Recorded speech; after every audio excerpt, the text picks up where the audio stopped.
Bienvenue dans Bien avec soi, le podcast créé pour te permettre de faire la lumière sur tes zones d'ombre et donc de connaître, accepter, embrasser qui tu es dans ton entièreté.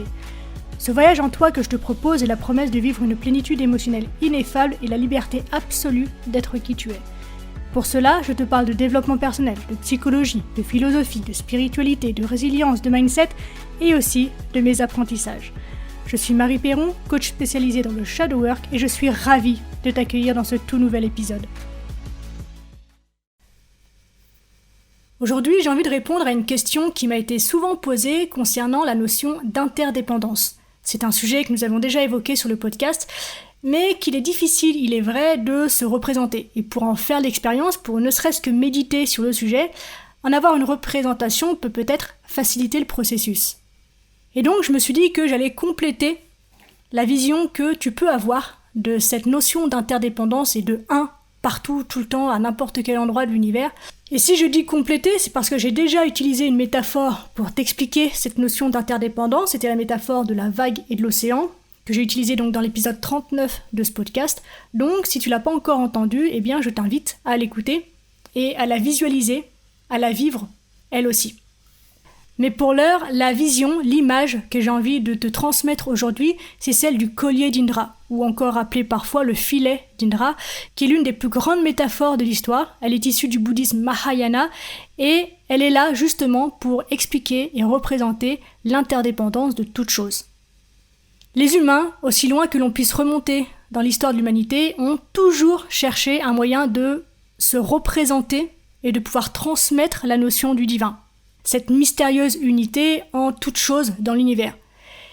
Et ce n'est effectivement pas une tâche facile si l'on considère que les signes linguistiques que nous utilisons au quotidien sont nos principaux outils pour représenter quelque chose.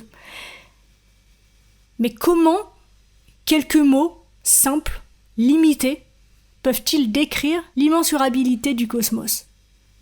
Dans l'Aleph de Georges-Louis Borges, l'auteur a été confronté à ce dilemme. Il confesse d'ailleurs son incapacité à décrire sa vision de l'univers fixée sur un point holographique, donc une sphère d'1 pouce, en disant les mots suivants : « Ce que mes yeux ont vu était simultané, mais ce que j'écrirai est successif parce que le langage est successif. » Et Borges n'a pas été le seul à se heurter à cette limitation.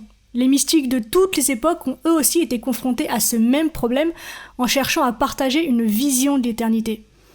Pénétrant l'ineffable, ils ont cherché un moyen de transmettre ce qu'ils avaient appris, ce qu'ils avaient vécu, ce qu'ils avaient expérimenté dans leur exploration spirituelle. Et évidemment, le langage ordinaire n'a jamais été à la hauteur. Une chose est sûre, c'est que dans tous les cas, l'usage du langage poétique, métaphorique, imagé, allégorique est nécessaire parce qu'il est capable d'évoquer des images lointaines et de symboliser des concepts considérés comme complexes. Et donc, de nombreuses métaphores ont été utilisées pour tenter de créer des analogies pour l'univers. Je t'en présente quelques-unes. Par exemple, pour signifier la divinité, un persan parle d'un oiseau qui est en quelque sorte tout oiseau. Alain de Lille, de son côté, parle d'une sphère dont le milieu est partout et dont la circonférence n'est nulle part. Ézéchiel, quant à lui, parle d'un ange à 4 faces qui regarde simultanément l'Est, l'Ouest, le Nord et le Sud. Et donc, à cette illustre liste, il convient selon moi d'ajouter cette image du collier de perles d'Indra, donc également connu sous le nom, comme je te l'ai dit, de filet d'Indra. Cette métaphore bouddhiste Mahayana a été développée dans le sutra Avatamsaka, au IIIe siècle, pour signifier l'interconnexion entre toutes les choses de l'univers. C'est en fait une extrapolation du concept de Pratitya-Samutpada qui fait référence à tous les phénomènes qui émergent ensemble, en même temps, dans un réseau interdépendant de causes et d'effets. Et une des visions les plus explicites que j'ai pu trouver au sujet de ce collier métaphysique miraculeux viennent du livre Hawaiian Buddhism, The Jewel Net of Indra de Francis Harold Cook, et voici ce qu'il nous explique.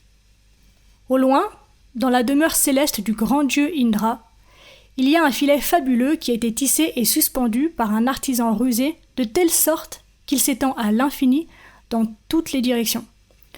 Pour apaiser les goûts extravagants de la divinité, l'artisan a placé un joyau brillant dans chacun des trous du filet. Parce que le filet est infini, les joyaux sont infinis.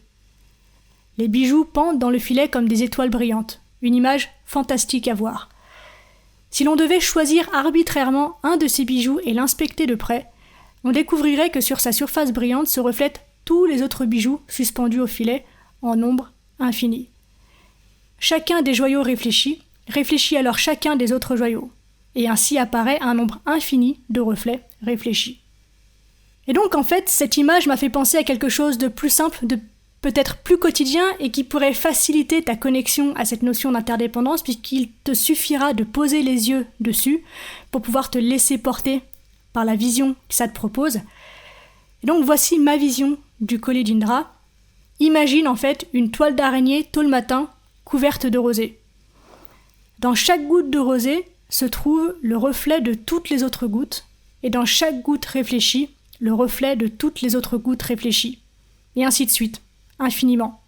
Eh bien c'est ça.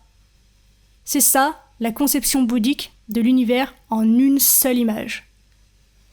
Donc finalement, cette métaphore du collier de perles d'Indra est incroyable parce que elle ne nous permet pas seulement de visualiser l'image d'un univers miroir aux branches infinies et indivisibles, mais il englobe également le concept de karma dans son enchaînement de causes et d'effets, qui sont les reflets du bijou, une interconnexion vertigineuse et époustouflante où chaque acte affecte tous les autres actes.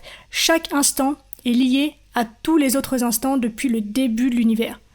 Et de ce fait, une métaphore, ou devrais-je dire un emblème, comme celui du collier de perles d'Indra ou de l'Aleph de Borges, que je t'invite vraiment à lire toi aussi si le sujet t'intéresse, non seulement simplifie un concept métaphysique compliqué, mais suspend aussi momentanément la limitation du langage successif pour évoquer une vision de la totalité.